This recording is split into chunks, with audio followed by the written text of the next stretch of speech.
Всем привет, с вами Ресим и добро пожаловать на канал о симуляторах.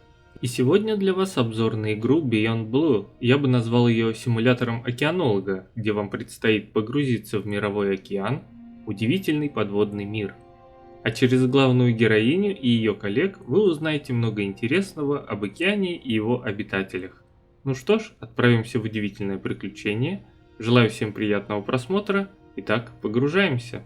Поначалу игра кажется похожей на Subnautica, но единственное, что их связывает, это подводное плавание и исследование.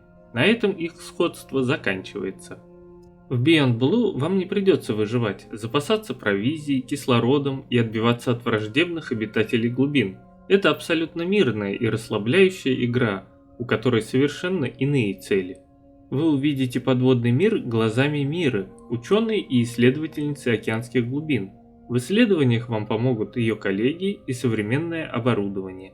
Вы будете погружаться в океан и исследовать его обитателей, не придуманных фантастических тварей, а реальных, тех, что живут в настоящем океане.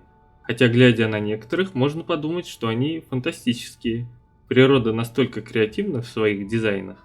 И пусть графика не самого высокого уровня, но она все равно красива и позволяет насладиться происходящим. И я думаю, вы согласитесь со мной, что не каждая игра дает возможность расширить свой кругозор. Также в игре имеется история. По сюжету вы будете наблюдать за семейством китов, кашалотов, узнавая о них что-то новое, об их поведении и общении. Никогда не слышал, какие звуки издает кашалот. А еще узнаете, как они спят. Также вы можете изучать довольно большое количество других обитателей океана. Горбатых китов, всевозможных рыб с различной окраской, дельфинов, касаток, акул и много-много других, даже самых неожиданных, как, например, рыба-луна или чудовищная химера. Ваше приключение будет проходить не только на мелководье атолла, но и в открытом океане и на глубине 400 и 4000 метров. Каждая локация по-своему интересна, но особый интерес вызывают обитатели глубин, куда не проникает свет, и все создания, приспособившись, живут там в полной темноте и напоминают собой инопланетные организмы.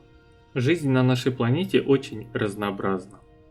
Каждый раз, закончив главу, вы окажетесь в подводной лодке. Она, кстати, детально проработана и выглядит достаточно уютно.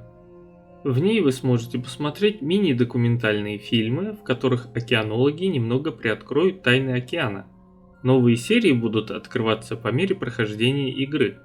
Также можете посмотреть на 3D модели морских обитателей, которых вы просканировали, понаблюдать за их поведением. В реальности это вряд ли будет возможно, если, конечно, вы не решите стать океанологом. А еще на борту можете послушать музыку различных исполнителей. Несколько новых песен откроются по мере прохождения сюжета. К слову, игра не только об океане, но и о человеческих взаимоотношениях. У каждого персонажа есть своя история. Помимо всего прочего, в игре поднимается тема об отношении людей к океану, как положительном, так и отрицательном. И в заключении, игра по-настоящему затягивает и вызывает желание узнать больше, а приятная графика и музыка располагают к этому. Да и сам процесс непринужденный.